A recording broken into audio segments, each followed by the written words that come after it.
윙제로는 건담계에서 독보적인 인기를 자랑하죠. 보통 프라모델이나 피규어가 나오면 반드시 팔리는 제품군이 있는데 아무로레의 전용기인 뉴건담, 카미오 비단의 제타 건담, 키라의 스트라이크 프리덤, 그리고 히로 유이의 윙제로죠. 다만 윙제로의 경우에는 전에 말했던 복합적인 사정, 즉 프라모델 판매를 위해서 기존 버전을 다시 디자인했다가 너무 인기가 좋아서 이에 맞춰 설정을 추가했기 때문에 결과적으로 이력이 약간 복잡해졌어요. 게다가 이 기체는 파생기와 사이드 스토리가 너무 많기 때문에 그 복잡함은 더욱 심해지죠.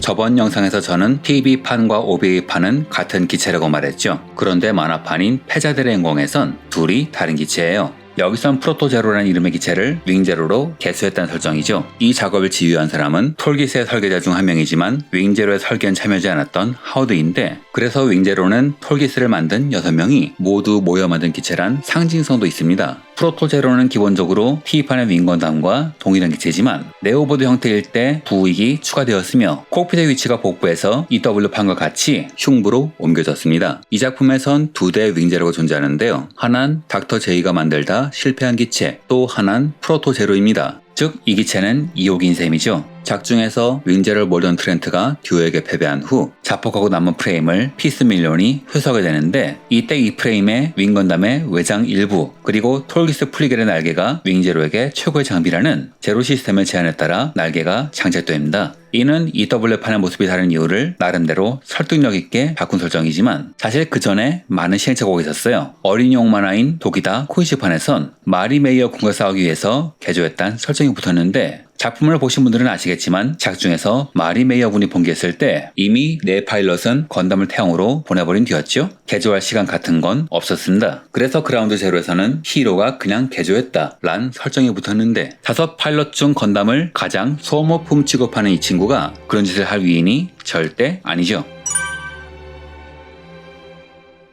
이 기체의 가장 큰 특징은 건담을 모르는 사람도 천사 건담이라 부르는 이유인 날개입니다. 처음 등장할 때 우주에서 날개가 펄럭이며 날아가는 장면은 기존 건담에 익숙한 사람이 지금 난 뭘 보고 있는 건가 하는 생각을 하기에 충분하죠. 이 날개는 단순한 폼이 아니라 추진기 역할을 한다고 합니다. 지상에선 추진 효과를 내고 우주에선 암박 기능이 있죠. 다른 건담보다 운동성이 뛰어난 이유라고 합니다. 또한 대기권 돌입 시에는 마차 열로부터 기체를 보호하는 역할도 있죠. 하지만 오베이에선 우페이와 전투 중에 대기권에 돌입하는 바람에 날개로 기체를 보호하지 못해서 기체가 손상되어 버립니다. 이 날개는 프랙탈 페더레이어 스트럭처라는 나노 사이즈 부재의 집합체인지라 충격이 발생하거나 열이 너무 많이 발생하면 발열을 위해서 부재가 깃털처럼 떨어져 나간다고 합니다. 그리고 이렇게 떨어져 나간 부재는 자기 수복 기능을 통해 복구된다고 하죠. 이게 작품에서 깃털을 날리던 이유라고 합니다. 사실상 디자인의 농간 같지만 넘어가죠. 또한 패자들의 영광 버전에선 제로 모드가 추가되었는데, 이는 제로 시스템 발생 시 냉각을 위해서 장갑이 전개되는 모드로 기체 냉각의 필요성을 보완하는 설정이기도 합니다. 이후 이 기체는 높은 인기를 얻으며 건담 윙의 상징 같은 기체가 되었고, 이후 여러가지 설정을 붙여나가게 됩니다. 앞에서 이야기했듯 실드의 설정을 추가한다던가 윙 건담의 메서츠 바라크를 버스 라이플 또는 트윈 버스 라이플에 장비하는 병장도 나오는데요. 3기를 장착한 드라이츠베르크 버스터, 마지막에 리브랄 파괴할 때 사용한 6기를 장착한 드라이츠베르크 버스터 도 벨트가 바로 그것입니다. 메서츠베르크만으로 달 표면의 지형이 바뀐다니 그 위력이 가히 짐작이 가죠. 또한 OVA판과 결정적으로 큰 차이는 변형 기능으로, OVA는 변형 기능은 없다고 명확히 명시했지만 패자들의 영광 버전에선 네오 모드로 변형이 가능합니다. 인기 기체인 만큼 모형화는 잘 되어 있을 것 같지만 TV판은 인기가 없는 탓인지 무언가 하나씩 빠져 있습니다. 9판의 경우 제대로 서지도 못하는 헐렁대망이었고, HG는 장난감처럼 보이는 경첩을 달아놨죠. 다른 건 모두 뛰어난 MG는 프로토제로, 즉 패자들의 영광 버전인데 슬라스터가 위로 올라가지 않아서 마지막 명장면을 재현할 수 없습니다. 엄밀히 말하면 명장면을 재현하는 건 프로토제로가 아니라 윙제로 쪽이니 상관없을지도요. 다만 그래도 팬들은 별 불만이 없는 게 사람들이 좋아하는 건 EW판이기 때문이죠. 이 기체는 팬이 정말 많은데, 만약 여러분이 여친을 사귀거나 결혼했다, 그래서 어떻게든 포기를 하고 싶다, 그럴 때 프라모델 매장에 가서 이 제품을 고르게 한 후 옆에 잡아 앉혀놓고 같이 한번 만들어 보세요. 제 경험상 높은 확률로 넘어옵니다. 이런 마력을 지닌 기체라 그런지 모형화가 정말 잘 되었죠. 1997년, 1998년에 두 가지 버전의 HG가 각각 발매되었는데 이게 좀 특이합니다. 값은 1대 100이 비싼데 애니메이션처럼 팔을 오므리지 못해 명장면 재현이 힘든 반면 1대 114의 경우에는 별도의 부품으로 해결하고 말았죠. 100분의 1은 크고 디테일이 좋고 144분의 1은 작품 재현율이 높다고 보시면 될 것 같습니다. 2000년엔 PG가 나왔지만 2004년에 나온 MG에 밀리고 말았어요. 덩치가 크다는 것 외에는 특장점이 없죠. MG는 당시에는 천상건담이라 불리며 여성 건프라편의 필수품처럼 여겨진 제품이지만 2020년에 버카가 나오면서 과거의 추억이 되었습니다.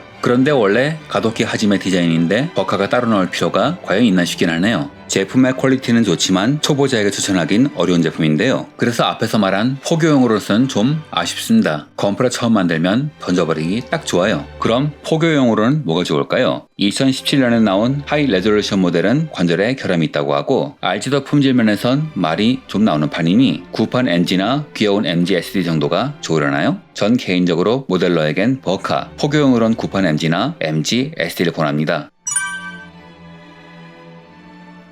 이 기체는 가장 큰 특징인 날개 때문인지 제한도 높은 프라모델이 나오는데 시간이 좀 걸렸어요. 반다이는 작중에서 나오는 여러가지 액션을 체크하고 건프라가 쏘는 동작은 컷하기로 유명하잖아요. 그런데 어떻게 이런 기체가 나올 수 있었을까요? 원래 스폰서인 반다이는 제태건담 시절부터 디자인 체크를 엄격하게 했다고 합니다. 하지만 당시엔 어디까지나 스폰서인지라 그 정도는 한계가 있었죠. 그러나 1995년 썰라이즈를 인수합병하면서 본격적으로 체계를 갖추는데 이 기체는 그 과도기에 만들어졌던 게 아닌가 싶어요. 만약 요즘이라면 작중에서 날개짓은 키트가 불가능하니 절대 애니메이션 연출로 통과되지 않았겠죠. 다만 자유로운 시절의 흔적인지 애니메이션에서 날개 속에 슬라스터가 구현된 게 보이지만 이걸 재현한 프라모델은 MG SD 외엔 없습니다. 저 복잡한 날개를 실등신 키트에서 완벽하게 재현하는 것은 무리란 이야기일까요? 작품의 하이라이트라면 트윈 버스터 라이플로 같은 지점을 3번 연속 공격하는 장면이겠죠. 서펜트가 요격을 하는 상황임에도 콤마 2자리까지 조준 오차가 없었습니다. 참고로 이땐 제로 시스템이 꺼져 있었다네요. 이때 기체가 손상된 것도 모자라 한 팔이 없는 채로 버스터 라이플을 발사하는데 이게 가능한 이유는 제로 프레임 덕분이죠. 제로 프레임은 윙제로 고유의 프레임으로 설정상 외부 장갑의 80% 이상이 손상되어도 프레임만 멀쩡하면 무리 없이 기동은 가능하다고 합니다. 하지만 이후 우페이어와의 전투에서 입은 데미지가 누적되어 출력을 못 이기고 파괴되고 말죠. 평화를 이룬 순간 건담은 필요 없다. 앞으로는 인간의 싸움이다. 란 메시지를 보여주는 연출입니다. 문제는 이 작품이 너무 인기가 좋은 탓인지 분명히 마지막에는 아프터 코로니 197年人々のもとに平和は戻った。そしてその後の歴史の中でガンダムを含むモビルスーツという兵器の存在は二度とその姿を表すことはなかった。라고 했는데 후에 소평격 작품 프로전 티어드롭을 만들면서 화성은 지구권이 아니다 라는 식으로 꼼수를 써서 또 건담을 냅니다.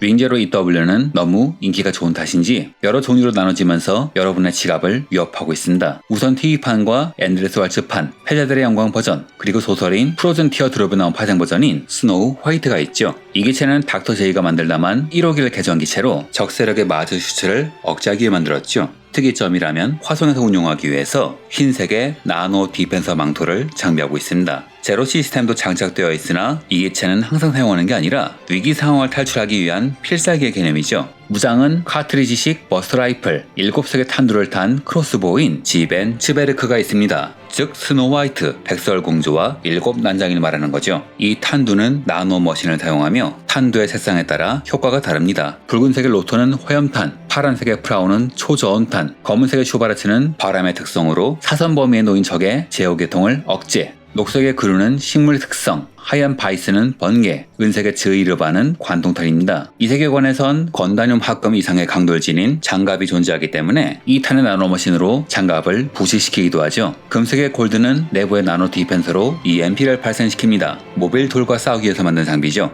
또한 프로즌 티어드롭에는 다른 파생기도 있는데 10권에 나오는 블랙윙이 그중 하나입니다. 제로 시스템의 원격 조정으로 작동하는 기체로 기존 윙제로에서 부익에 빠진 게 특징입니다. 또한 메탈 컴포짓으로 스노우 화이트의 프로토타입 기체인 스노우 화이트 프렐류드, 즉 서곡이 등장합니다. 마주 슈츠를 입기 전의 모습이죠. 신기동기 건담 윙 TL의 충동에서는 윙 건담 제로 세라핌이 등장하는데 오즈가 회수한 윙 건담 제로의 데이터를 바탕으로 양산한 기체입니다. 그리고 특이한 기체가 있는데요. 윙 건담 제로 리벨리온, 다른 작품인 코드 기어스의 주인공인 르르슈가 타는 전용기죠. 출전은 슈퍼로봇 대전 DD입니다. 이 기체는 제로 시스템을 갖고 있지만 르르슈가 세운 전술이 더 뛰어나기 때문에 제로 시스템의 일을 납득하고 자신은 보조만 한다고 합니다. 아마 이런 기체를 만든 이유는 르르슈가 자신을 제로라고 칭하기 때문이겠죠. 또한 다른 건담 작품에서도 활약하는데요. 건담 빌드 다이버즈에서는 디오라마로 등장하고 후속작인 건담 빌드 다이버즈 배틀로그에서는 파르비즈의 전용기로 나옵니다. 마지막으로 모든 건담을 정리한 작품인 턴헤이 건담에서는 코렌이 건담을 떠올릴 때 윙제로를 떠올리죠. 이렇듯 이 기체는 유난히 설정이 풍부하고 이후에도 계속 그 계보를 이어나가고 있죠. 그럴만한 게 이 기체는 건담을 안 보는 사람도 프라모드를 만든 적이 없는 여성도 한눈에 매료시키는 매력을 지녔거든요. 이상으로 영상을 마칩니다. 시청해주셔서 감사합니다.